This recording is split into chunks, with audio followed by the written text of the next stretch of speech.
Shoko randinaro is coming from the book of John chapter 2 is a common scripture. Shoko ratinoziva vazhinji asi Mwari wedu une zvitsva nguva dzese. On the third day there was a wedding that took place at Cana in Galilee. Jesus was there, and Jesus' mother was there, and Jesus and his disciples also been invited to the wedding. When the wine was gone, Jesus' mother said to him, "They have no more wine." "Dear woman, why do you involve me?" Jesus replied, "My time has not yet come." His mother said to the servants, "Do whatever he tells you." His mother said to the servants, "Do whatever he tells you." On the third day there was a wedding that took place in Cana, and Jesus was invited. Nditaure pamusoro pekuvimba na Kristu kana pamusoro pekuziva kwekupotera. There was a wedding set up. Muchati aronga zvinhu zvake ndokubva akoka vanhu vanouya kumuchato. Asi mazita evazhinji hatina kumanzwa kusvika tanzwa kuti mai vaJesu, mai Maria vanga varipo uye Jesu aripo pamuchato akokwa. Ndokubva pava nechallenge. Ndokubva pava nechallenge yaidemanda a miracle. They ran out of wine. Wine yakashota pamutambo. Mary ndokubva approacha Jesu achiti vanhu vapererwa newine. Pamuchato uyu, pamutambo uyu panga pane murume wainzi master of ceremony, the guy who was in charge of this wedding. Anga asiri Jesu. Jesu aingova part of the people vanga vakokwa. So Jesu angori part yevanhu vakokwa pamuchato. Muchato une vanhu vari kuurana, pana master of ceremony aripo. But when they ran out of wine, Maria wakaenda kuna Jesu. When they ran out of wine, Maria wakaenda kuna Jesu. Nechikonzero chekuti answer mindiro yaakudiwa apa haisi mindiro ingagadziriswe na master of ceremony, ingagadziriswe nemuridzi wemutambo, ingagadziriswe nevanhu vazhinji varipo, but Jesu bedzi. Muupenyu tinogona kuzviunganidzira vanhu kana tinogona kuzvikonekita nevanhu vazhinji vane zvavanogona, vane unyanzvi, vane kungwara kwavakaita, vane zvavanoziva. But there are some challenges in life anongoda bedzi kuti iye Jesu ataure shoko. On this miracle yakaitwa kuti mvura ive wine, Jesu haana action yaakaita, asi kuti wakataura shoko. Varanda pavakazvinzwa, the servants, shoko iroro vakaritenda, vakaita sezvaataura, mvura ikashanduka kuva wine. Mhando yemiracle iri pano toda kuti tigone kuioneswa. Imiracle ine chekuita neaction yevaranda towards shoko raataura. Pane zvatinogona kunamatira kuti Mwari itai, pane zvatinogona kuchema kuti dai Mwari matiitira chinichi. But pane zvimwe zvokuti tikachema iye anotaura shoko, isu tikaita act upon his word, tosangana nechataichema, tosangana nemhinduro yezvatiri kuda.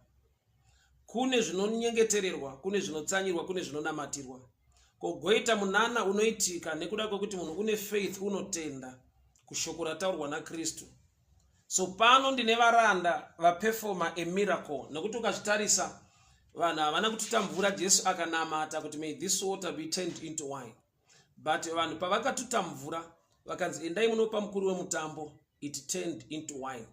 Pasina kutaurwa kuti this water must turn into wine, asi nokuti varanda vaingoteerera zvaari kutaura, iye akavati chitakurai mvura munopa mukuru wemutambo. Pavakapa mukuru wemutambo paakanwa akabva anzwa taste haisisiri yemvura asi kuti yava yewine. Zvoreva kuti munhu wese asina wine, munhu wese apererwa newine, munhu wese ane chashota muupenyu, akaziva akanzwa kutaura kwaKristu akaita sezvinoreva Kristu muupenyu hwake, anosangana nechakashota muupenyu hwake, kureva kuti mhinduro iripo paevery situation yatiinayo. Tikagona kunzwa kuti iye anoti kudii, anoda kuti tiite sei.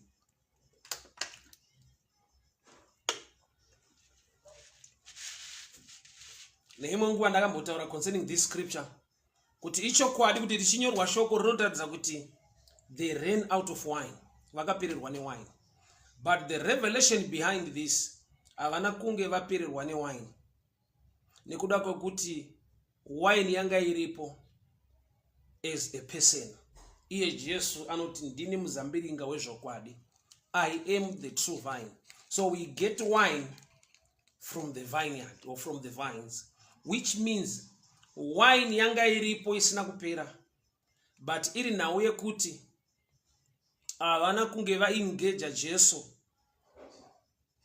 kusvika wine yavo yashota.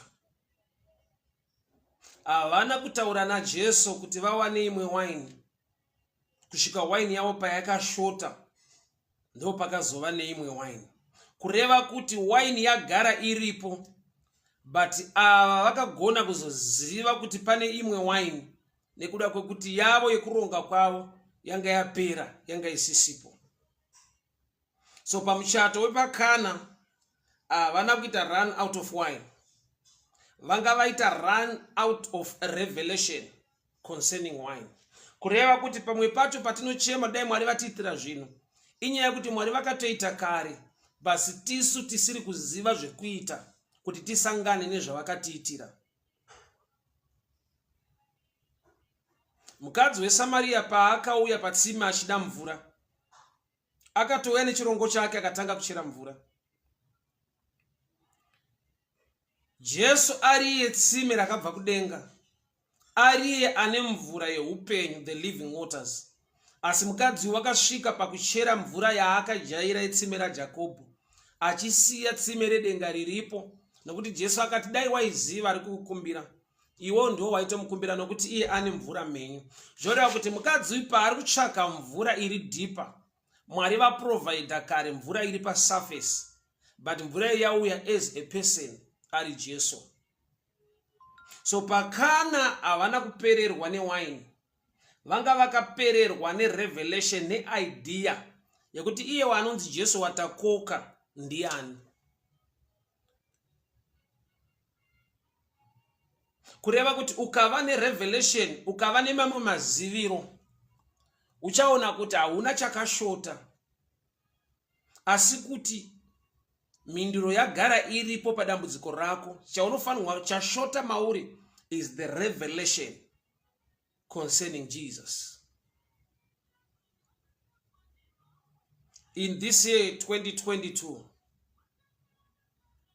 why Mwari vatitendera kubata this scripture neengo yandiri kutsanangura. That's the theme scripture for the year, for the Facebook family and the church as well. The year of greater revelation. Gore rechizaruko chakakura. The year of greater revelation. Nokuti what? Revelation, you grow and mature in the dimensions of revelation. Jesu iwine ndiye mzambiringa wezvokwadi. Yake wine haipere, yake wine inodarika yanga iripo. So pamuchato wepakana havana kupererwa newine, but kuti vanga vakapererwa pakuziva kuti Jesu ndiani, nokuti vakangomukokawo as a guest, semunhu angonziwo aatende avewo pamuchato. Havana kunge vaziva kuti pavari kukoka Jesu vari kugadzirisa dambudziko richatoriza. Pavari kukoka Jesu vari kutogadzirisa nhau yewine. Muchato pavakapererwa newine, haisi wine yanga yapera, but kuti revelation mavari yanga yakapera, vanga vasina a greater revelation yekuziva kuti iye ambori ani. Nokuti vakamuziva kuti iye ndiye wine, pakapera wine, haasi Maria waifanirwa kuenda kuna Jesu, but even the master of ceremony ndiye aifanirwa kuapproacha Jesu.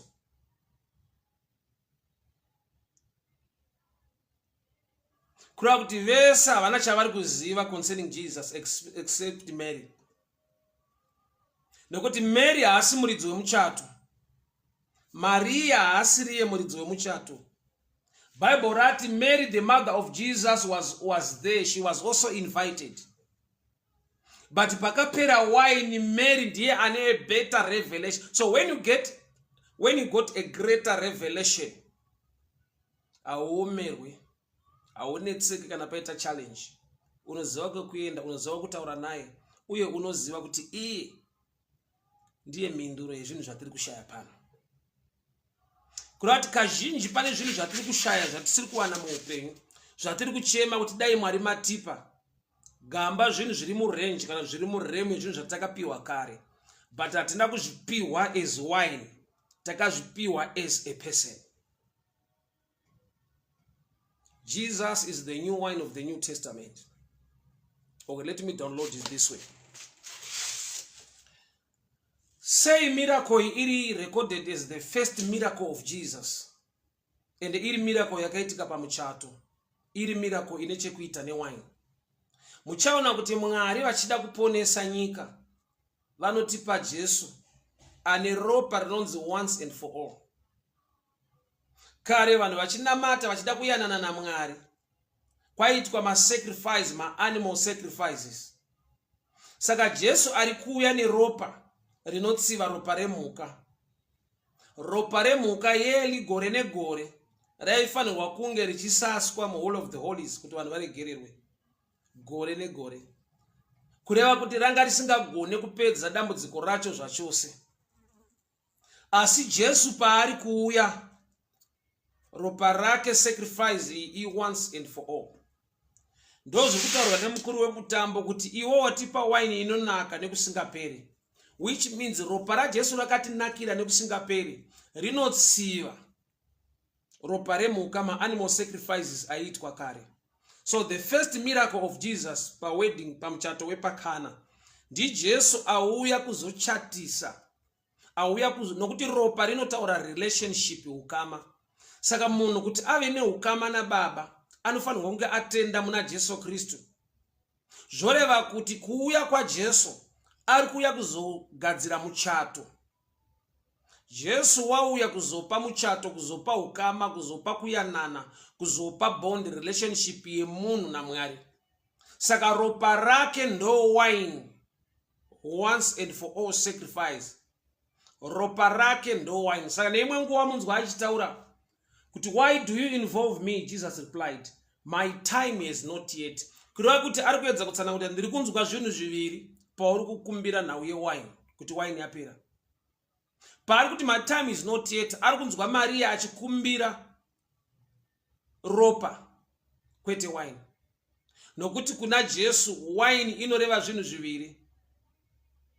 Wine yekutanga iwine, wine yechipiri abata mukombe anoti wine iri, it symbolizes my blood.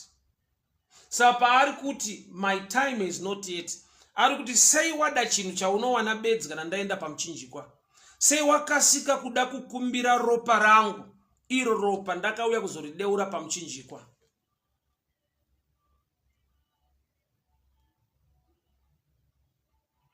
So pamuchato wepakana hapana kupera wine, pakapera revelation.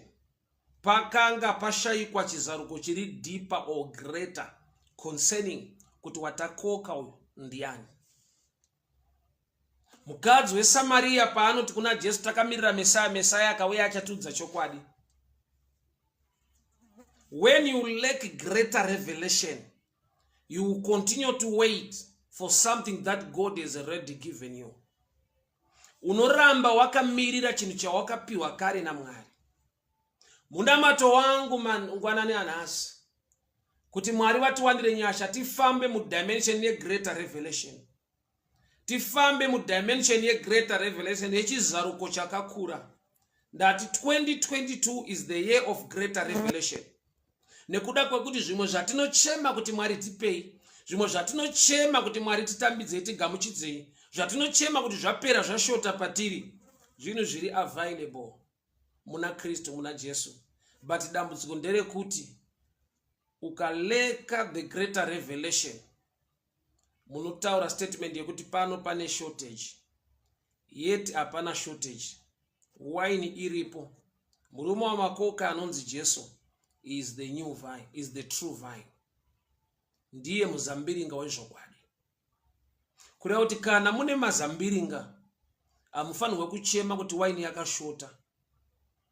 Why? Nokuti wine inobva mumazambiringa, inobva mumavines. So Jesu ndokubva Maria adzokera kuvanhu akati, do whatever he tells you. Itai chero zvaataura. So kana Jesu wauya kuzotipa relationship na Baba, pova nemashoko ekuti do whatever he tells you to do.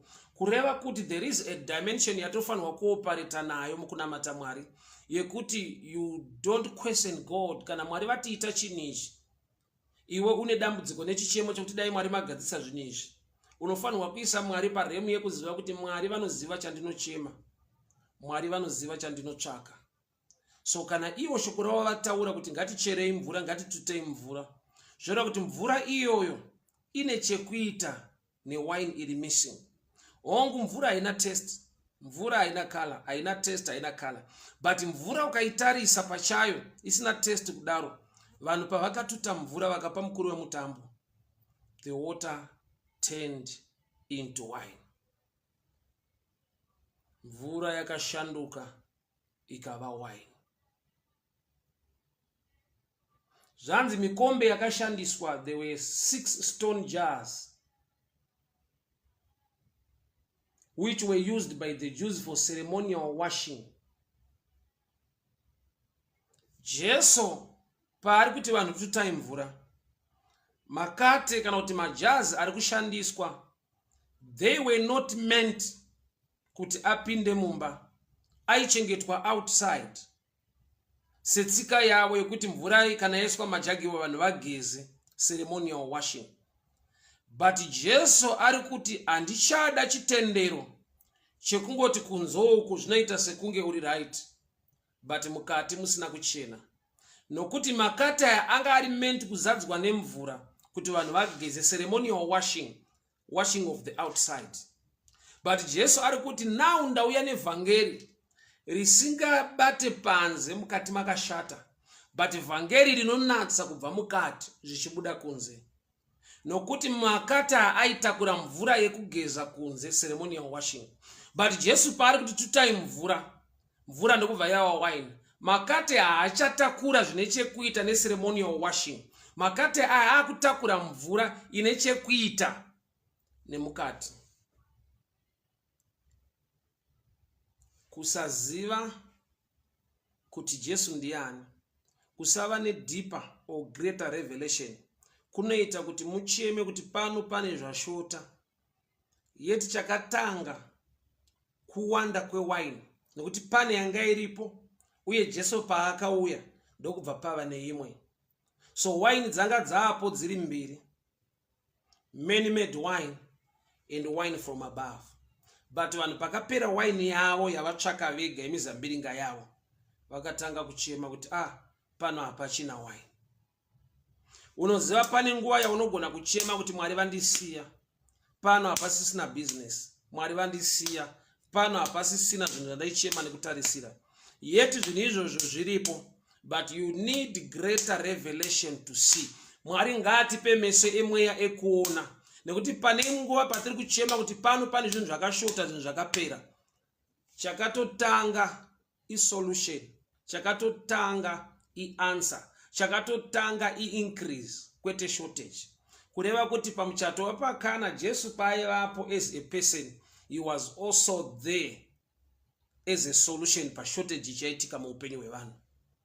But inhau yekuti vanga vangomukokawo, vamutrita as one of the guests, vasina kumupa that room, asi mai vake bedzi ndo vakaenda kwaari vakati vanhu havachina wine. ndoda kuti munzwe chini chama dzangu. Jesu haana kunamata pamusoro pemvura kuti I command this water to turn into wine. Hakuna kuitwa prayer iyoyo. Obedience yakaitwa nemaservants kutakura zvirongo zvemvura vachiendesa kumukuru wemutambo. Iyoyo bedzi yakadenha munana. There is a dimension yekuti Mwari vanoita miracles. There is a dimension yekuti ukava obedient to his word, miracles they also happen pasina declaration or anything else. Kureva kuti kune imwe wine yakavigwa mumvura, but yaakuda vanhu vanotuta mvura nokutenda. Kune wine yakavigwa mumvura inongoda bedzi vanotenda kuti Jesu ati kudii, vakangotuta makate emvura iwayo zvinongoitika zvega kuti mvura iyoyo inoguma yava wine, pasina munamato, pasina kutaura kwa Jesu kuti I command this water to turn into wine. But Jesu paakataura shoko kavari vanhu vakatuta mvura, it turned into wine. Kureva kuti shoko rake raanotaura rinoadresa chiri missing, chiri kunetsa muupenyu hwemunhu. Shoko rake raanotaura rinoadresa chiri missing. Even asina kumenshena the name yekuti wine, but nokuti iye pachake ndiye muzambiringa wechokwadi. So zviri maari iye ndiye wine yacho, ndiye muzambiringa wezvokwadi. Saka shoko rake vanhu pavanotuta mvura inotora the nature of the one avapa a command yekuti tutai mvura. He is also the true vine. Moses abvunza Mwari kuti Mwari muri kundituma se vanhu vakandibvunza ndatumwa nani.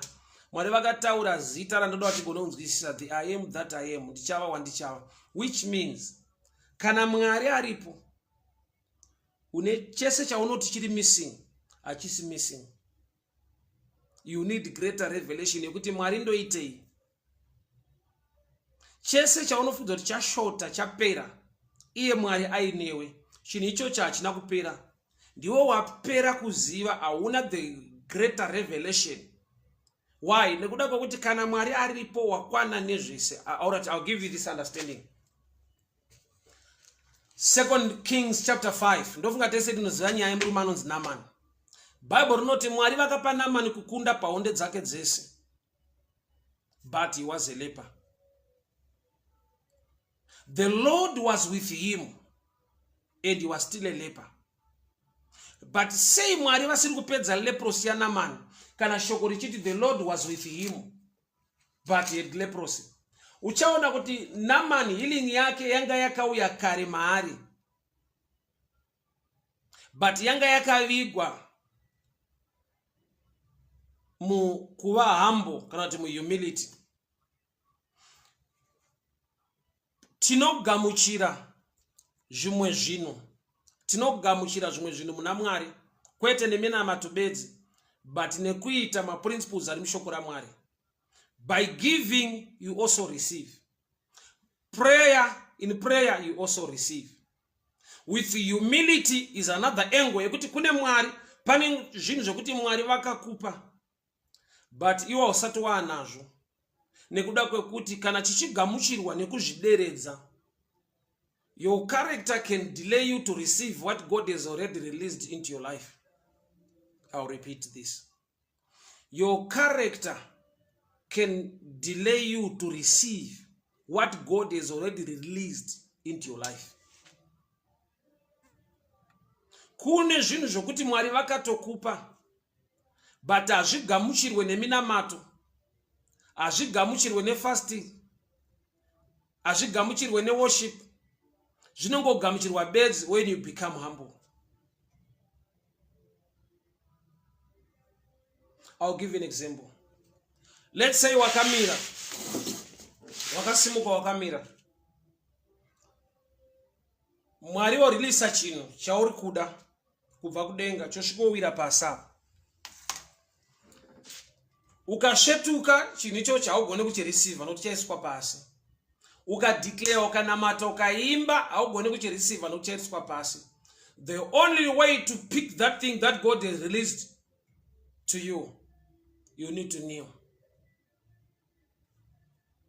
Unotofanirwa kukotama, kupfugama kuti ugone kunhonga chinhu Mwari chawaririsa muupenyu hwako. Asi chinhu ichocho chikaiswa mudenga, kupfugama hakukutendere kuti ugone kunhonga chinhu ichocho, kukubata chinhu ichocho. You need to stretch your hand kuti ugone kusvika pane chinhu icho, kana kuti kusvetuka. Kureva kuti pagadzikwa chinhu panokuudza kuti chinotoreka sei.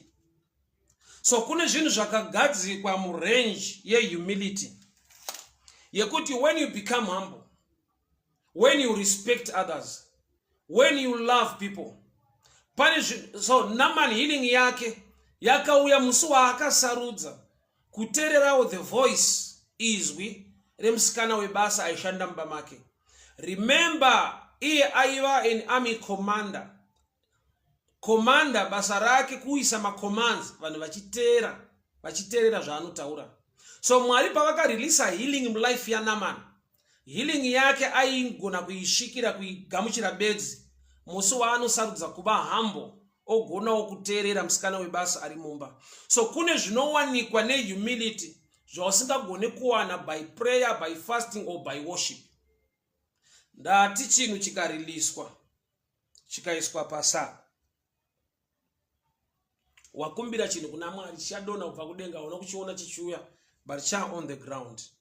The only way to get that thing is to kneel, to bend down. But let's say chinhu ichocho chagadzikwa mudenga chiri pamuti, you don't need to kneel, but to stretch your hand to reach where it is. Kureva kuti iwaya maprinciples ekuti chagadzikwa papi, chinotambirwa sei. So kune zvinhu zvekuti Mwari vakatotipa, but zvakavigwa muhumility. No matter how prayerful you are, how connected you are, ukasangova humble, chinhu ichocho hachibatike, icho chiri chako, ende wakachipiwa kusvika musi wekuti shoko rinokudyarika mauri, wobva wava munhu munyoro ari humble, then you can pick that thing.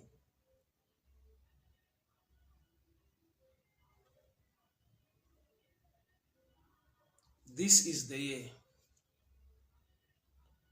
yatinofanira kunamatira greater revelation, chizaruko chakakura. Nokuti zvizhinji zvatisina kubata mugore ratapfuura kupfuura hazvireve kuti Mwari havana kutipa kana kuti hazvipo, asi takashayiwa a revelation, kuvhurwa kwemeso. I'll give you an example. Let's say ndiri muno mumba, ndasvika muno mumba ndiri kubva kutown, but hakuna magetsi, mune rima. Then zvekudya zvangu zvakaiswa patable apa.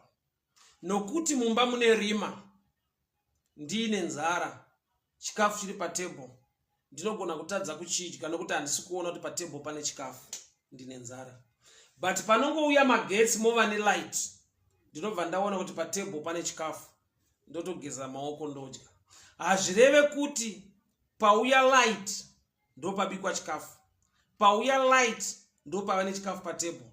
Chikafu chagara chiripo, but light randibatsira kuona zvinhu zvagara zviri available.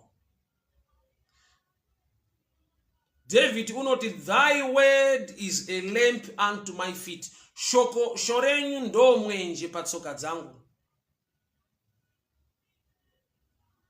Shoko raMwari chiedza, ilight. Ignorance ndo shadow picture ye darkness. Saka shoko richiti kuchema kungauya usiku, asi mufaro unouya mangwanani. Uri kunzi usiku irima, chiri kunzi rima ignorance. Kurati ndinogona kuchema nenzara, chikafu chirimo mumba chiripo patable, nekuda kwekuti handina light, handisi kugona kuona zvinhu zviripo.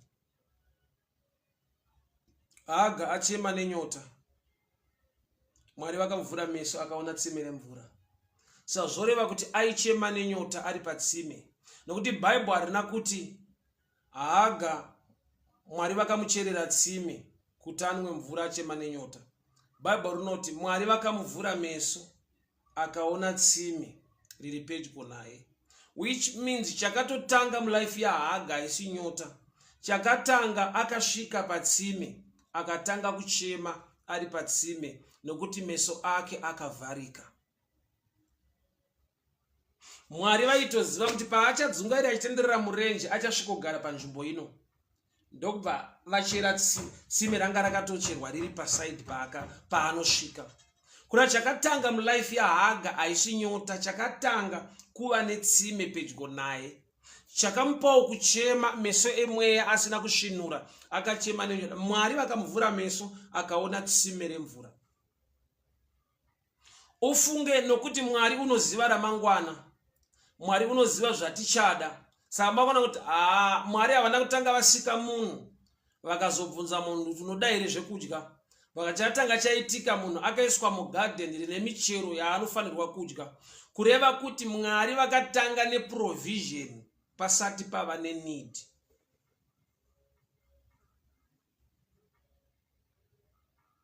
Mwari vakatanga nemhinduro pasati pava nemubvunzo. Chakatanga kuvapo pamazuva aNoah haisi flood. Instruction to construct an ark. Zvoreva kuti maresources ekuvaka ngarava anga ari available before the flood. The gopher wood or the gopher tree was already there before the flood.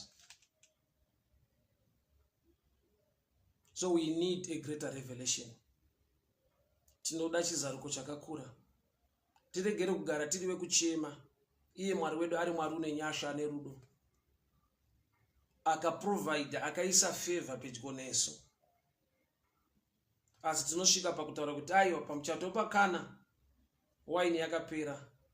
Gamba vari vanhu vanga vakapererwa mukuziva kuti murume watakoka Jesu rimwe zita rake ndiani? Ndiye muzambiringa wechokwadi. The true vine, that's John 15. He is the true vine. Ndiye muzambiringa wechokwadi. Kureva kuti vanga vakoka wine pamuchato. Ndokuzochema vachiti tapererwa newine. Iye wine wacho aripo as a person. Oza pane zvinhu zvatiri kushaya. Mwari zvaakaprovide kare. But nokuti hatina chizaruko, tinogona kuchemera zvinhu zviri available nekuti tiri kuleka a greater revelation. John 15. I am the true vine and my Father is a gardener. I am the true vine and my Father is a gardener. I am the vine and you are the branches. Hapana wine yakapera. Asi vanhu vakapererwa newine nekuti vanga vakapererwa nekumuziva kuti Jesu ndiani. Thank God for Mary. Wakagona kuziva kuti nyaya inoda kugadziriswa pano haidi mumwe munhu, haidi master of ceremony, haidi the bridegroom or the bride, inongoda iye Jesu ari pano. Mukati megore ratiri kupinda iri, Mwari ngaatipe meso emweya ekuona zvavakatiitira kare, ekuona nyasha dzavakaisa pedyo nesu. Pane pamwe pekuti Mwari vakaunza munhu mulife mako akatakudzwa zvinhu zvaunonida mulife mako. So Jesu achiuya pamuchato iwine yauya, but ivo vaiona Jesus as a person, vakatadza kuona Jesus as the wine. In other words, dai vakaziva kuti Jesu iwine, hapana pavaifanirwa kumboita budget yewine, nekuti budget iyo yewine nemari dzavakaunganidza kuti vatenge wine yepamuchato, vaigona kusevha mari iyoyo. Vongoti kokai Jesu, kana auya tomuudza kuti hapana wine. So kana wine yakawanikwa kubva pamvura, zvoreva kuti zvatinoda zvinogona kubva pane zvimwe zvinhu zvatinoona sekunge zvisina basa. Kune blessing, kune breakthrough, kune imwe favor Mwari yaanogona kuunza muupenyu hwako yabva pachinhu chaunofungidzira kuti hachina basa, hachina nyaya. Mwari ngaakuropafadze pazvidiki zvaunobata usangane nenyasha zhinji. Mwari ngaakukomborere mukati merino gore. Pane zvaunobata zvinenge mvura, iregere kuramba iri mvura, but iwe wine, chive chinhu chinotapira, ive solution. he turned water into wine. Mwari anogona kushandura business diki iroro zvaunobata zvidiki izvozvo zvikava nemaresults akakura. Toda tumuone kuti munana uyu hauna kuitwa nema-apostles or the disciples, the servants. Even the master of ceremony akapedzera ashedza the bridegroom achimubvunza. Why? Anga asingatarisire kuti even the servants can be used kuti vaunze solution pamuchato. Akasvika paakashedza. Then he called the bridegroom aside. Master of ceremony haana kushedza the servants aside kuti avabvunze zvafamba sei. He called the bridegroom. Mwari ngaakuropafadze kuti zvinhu zvinotarisirwa kunzi zvichaitwa naananhingi vane mazita nematitles. May God use you to bring solution to the community, to the society, to the nation. Mwari ngaakuropafadze akukomborere. Zvinotarisirwa zvinoitwa naananhingi vane mazita vanoremekedzwa nematitles. Mwari ngaakuwanire nyasha. Zvigone kuitwawo newe nekuda kwenyasha zhinji. He called the bridegroom aside, not the servants. He called the bridegroom aside. But John chapter 2 verse 5, his mother said to the servants. Servants, kuroti varanda. Not apostles, not disciples, the servants. Ndo vakatuta mvura yakashanduka kuva wine. But mkuru womutambo anu atapirirwa akufara, he called the bridegroom aside. Nokuti waitarisira kuti ndofunga mukomano ndiye akarongeka, ndofunga varidzi vemuchato ndo vakarongeka vaita zvinhu izvi. Mwari ngaakukomborere mukati megore ratinopinda. Maoko ako ngaaropafadzwe. Ubate zvinhu zvisina zera newe. Zvekuti vanhu vanogona kufunza kuti zvarongwa naananhingi vane zvavanoziva, vane maconnections, vane matitles. Ngavazoshamisika kuti newewo Mwari akuwanira nyasha kuti uunze solution to the nation, to the family, to the community. Hama dzangu ndinotenda Mwari zvikuru. In this year of greater revelation, mukati merino gore rechizaruko chakakura, Jesu ndiye nazvose zvatinoda. Kuva naKristu kuva nezvese zvatinoda. But kuti ugone kuziva kuti zvese zvandinoda zviri maari, you need greater revelation. Jesu ndiye wine.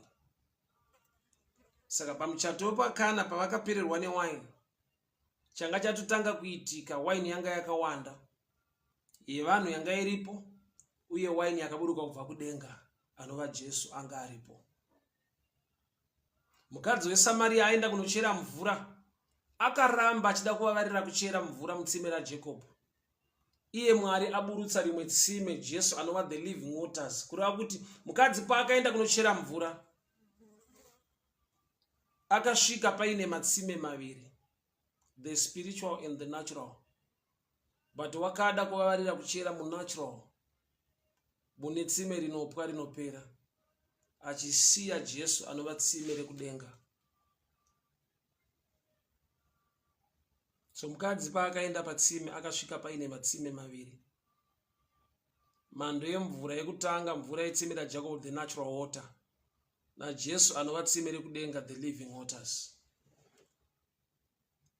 So pane nguva yekuti tinotsvaka zvinhu tichiti zvakashota kana kuti zvapera, yeti zvakatowandisa, but we lack a greater revelation.